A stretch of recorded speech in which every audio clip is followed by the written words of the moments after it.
Hello दोस्तों, मैं आज आप लोगों के सामने थर्ड सेमेस्टर बीसीए की हिंदी बुक काव्यानंद में सुंदरकांड, जिसके कवि हैं तुलसीदास जी, सुंदरकांड में लंका दहन के बारे में बताने जा रही हूँ।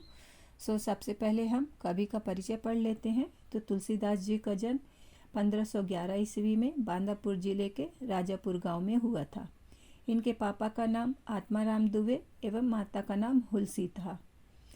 इनकी जो शादी हुई थी रत्नावली से हुई थी, और इनकी जो फेमस पुस्तक है रामचरितमानस और गीतावली, दोहावली, ये है विनय पत्रिका। तो हम पोयम के बारे में चलते हैं।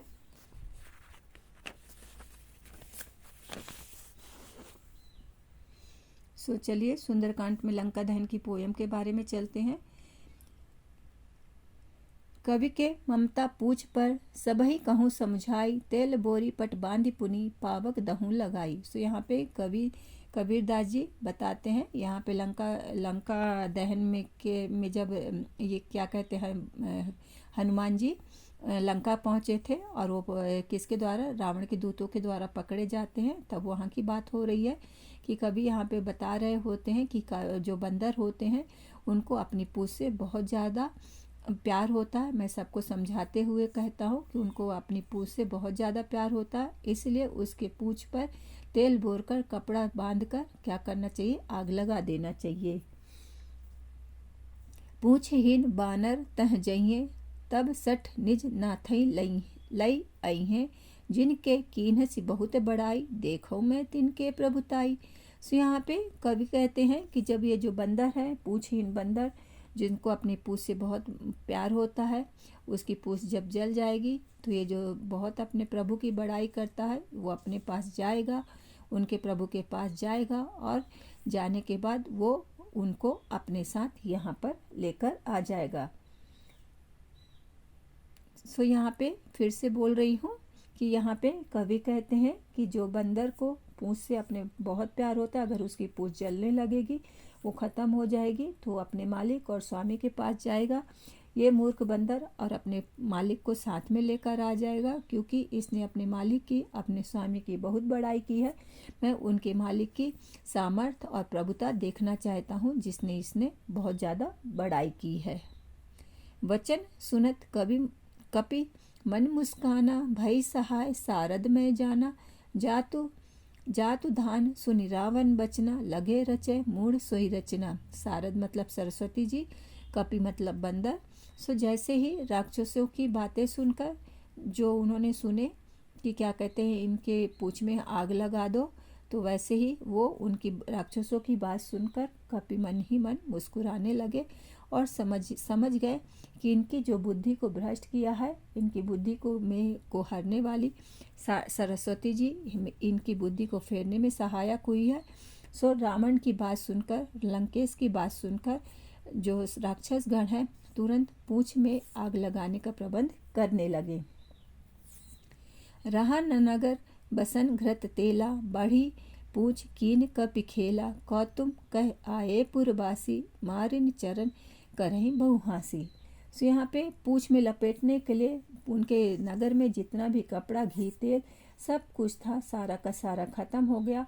हनुमान जी ने ऐसा करतब दिखाया, ऐसा खेल दिखाया कि जितना भी वो कपड़ा और तेल लगाकर हनुमान जी की पूंछ में लगाते जाते थे, हनुमान जी की पूंछ बड़ी से बड़ी होती जाती थी। तो जब हनुमान जी ने ये करतब दिखाया तो नगर के जो लोग थे, नगरवासी जो थे, लोग हनुमान जी का तमाशा देखने के लिए आए, और वो धरती पर क्या करते हैं, पैर मारकर हनुमान जी की बहुत ज़्यादा हंसी उड़ाते हैं।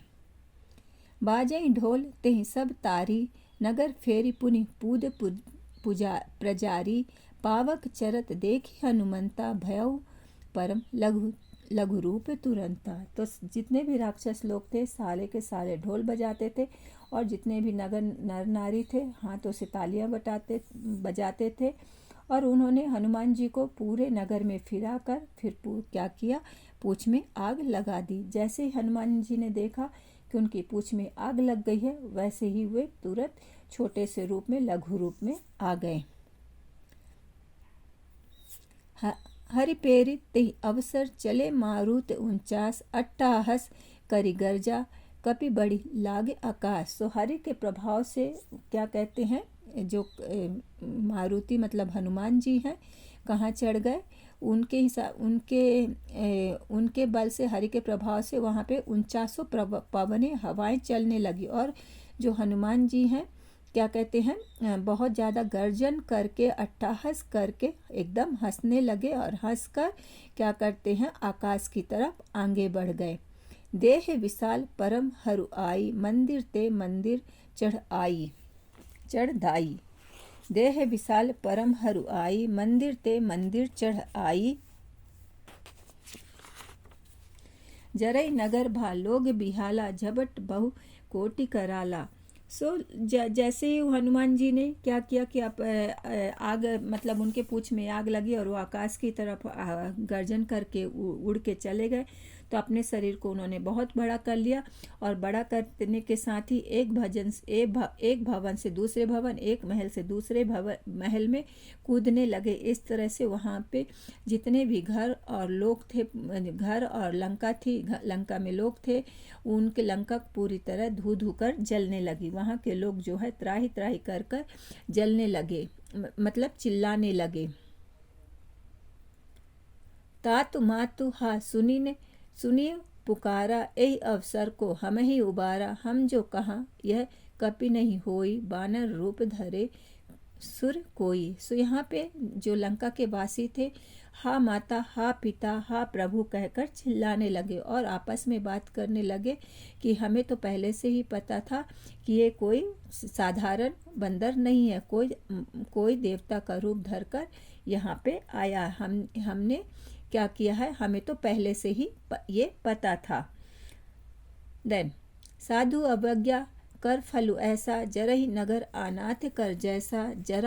जारा नगर निमिष एक माही, एक विभीषण कर ग्रह नाही। सो उन लोगों ने आपस में, राक्षस लोग बात कर रहे होते, सारे स्त्री और पुरुष बात कर रहे होते कि हमने साधुओं का अपमान किया था, साधुओं की अवज्ञा की थी, इसलिए हमारा पूरा लंका जो राज्य है, लंका जो शहर है, पूरे अनाथ की भांति जल रहा है।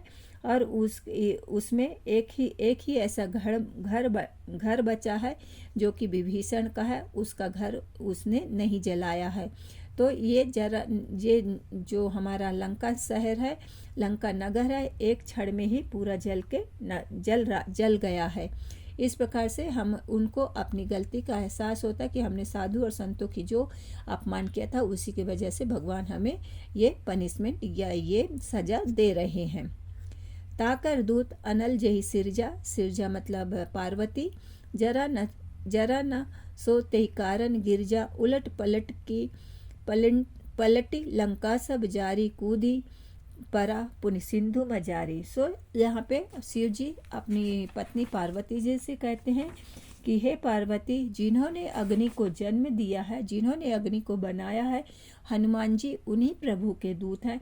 इसी कारण वे अग्नि जो है, अग्नि उनका कुछ भी नहीं बिगाड़ सकी, अग्नि से वो नहीं जले। इस प्रकार से हनुमान जी ने लंका को उलट पलट करके पूरी सारी को रख दिया, मतलब सारी की सारी लंका को जला दिया, एक किनारे से दूसरी किनारे तक, दूसरी से तीसरी तक। इस प्रकार से सारी जो लंका है धू धू कर जलने लगी। फिर हनुमान जी अपने पूंछ की आग बुझाने के लिए वो समुद्र में कूद गए। सो आप लोगों को ये कविता कैसी लगी, आप लोग ज़रूर लिखकर बताइएगा। धन्यवाद।